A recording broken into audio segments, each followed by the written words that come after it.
need to start with weathering. And as I said, weathering is the breaking down of the rock. It's making the rock pieces large enough to be moved to another location. So, as I said in the previous slide, weathering is an in situ process. In situ means in place. So think of in and sitting. You can't be moving when you're sitting. So in situ is in place. All right. Weathering can take place in two formats, mechanical weathering and chemical weathering, or mechanical degeneration and chemical degeneration. So with both forms of mechanical and chemical degeneration, what's happening is the rock structure is being exposed to the atmosphere where wind and water can act freely upon that rock. All right. Generally, we will think of that as at the surface of the rock, but I want you to consider that a crack is going to be exposed to some volume of water and some volume of air, and that surface of the crack where it's open is considered the surface. All right, so whatever the opening is in the rock is a surface condition. So there's a number of different types of mechanical weathering. I've got two slides on that for you. So mechanical weathering is the physics that is acting upon a rock. All right. We're going to talk about physics and mechanical weathering in four contexts: alluvial, which is wind; fluvial, which is fluids, water; ice, which is distinguished from liquid water; and biotic. So we're going to start with ice, and that would be frost wedging. And this is a really, really important mechanical weathering process.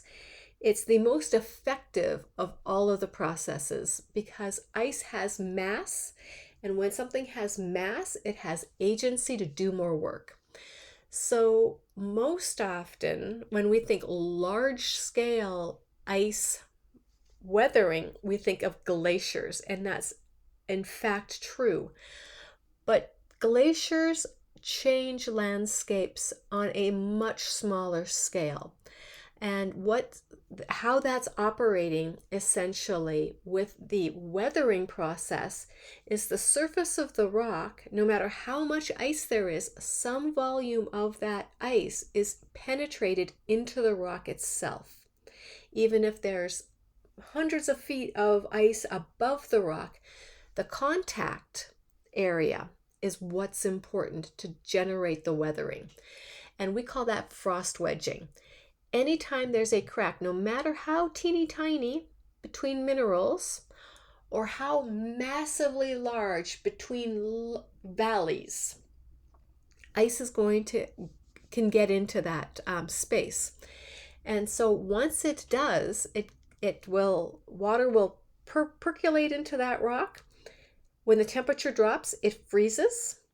That frozen rock that frozen ice then adheres to the rock, and in doing so then applies pressure to that rock, because as we've talked about earlier this semester, water loses density when it freezes, and it does so by expansion. And what wasn't mentioned earlier this semester is that between liquid to ice for water, the rate of volumetric change is 9%. So water will take up 9% more space when it's frozen versus when it's liquid. That expansion creates pressure on the rock, and it will liberate individual minerals from that rock. So we're going to shed minerals once that water is melted out. But because now we've expanded 9%, now we've pushed the crack a little bit wider. So then the next time there's a little bit of water that gets into that crack and it freezes, it expands another 9%. So we are making a crack wider by 9% every time there is a freeze and a thaw cycle that gets into a crack. So over time, the crack gets wider and wider and wider. All right, so that's frost wedging. Salt wedging then is very much the same thing. What happens is water will then also get into the surface of a rock or a crack of the rock, and then salt crystal, once that once that water has evaporated out, the minerals are precipitated out, and those minerals are salts. And salts then, if you remember from grade school experiments where you can then evaporate water and you leave the salt behind, the mineral behind, this is what's happening here. And that mineral will grow just like the ice grows. It creates pressure on that rock the same way that the water creates pressure with a frost wedge or an ice wedge. And then it will expand and cause the rocks cracks to then widthen as well. Three more mechanisms of mechanical weathering that I want to introduce to you is temperature changes. We know that air, when it gets warm, expands and contracts, and rocks expand and contract as well when they get warm and cold. So expansion upon warming and contracting upon cooling. Now that happens on the surface of the rock when sun hits it. And over time, mechanical wearing, just like if you were to take a piece of plastic and bend it back and forth and bend it back and forth, eventually it will fatigue. And at that place of fatiguing, the piece of plastic will rip apart. Well, this is what's happening with the rock, is it's like it's bending essentially with fatigue, with expansion and contraction, and eventually the minerals will cause the rock to break. Hydration then is very much like the salt wedging. What's going to happen is some water gets pulled into the rock, but as that rock then eliminates its water that was in it, or that got in it, the water chemically will then pull whatever minerals were in that rock out of that rock. And these minerals are often the agents that hold the rock together. So we're weakening the cementing agents within the rock through hydration by pulling that cementing agent out to the surface. So on this picture here, you see this white ring.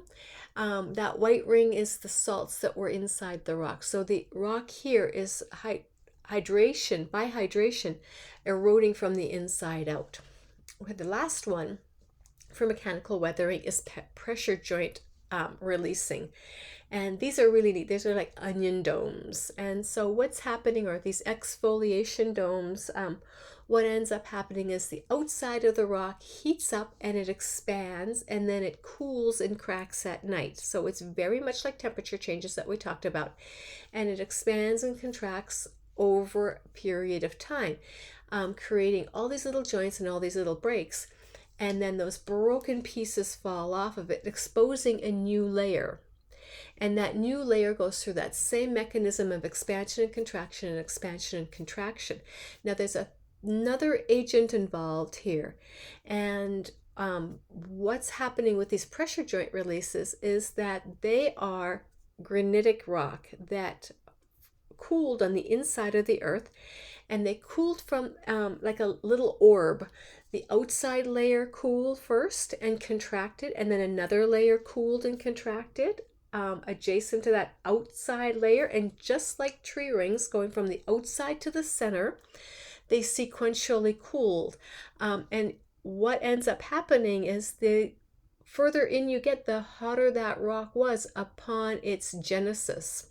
So we know hot things are more expansive. So now we've got a center of a rock which now has cooled and is cold way over time, but it's applying external pressure on that orb. And so we've got a conjunction between the heating and cooling on the outside of the rock and a pressure pushing on the outside of the rock. So we've got two agents that are creating exfoliation.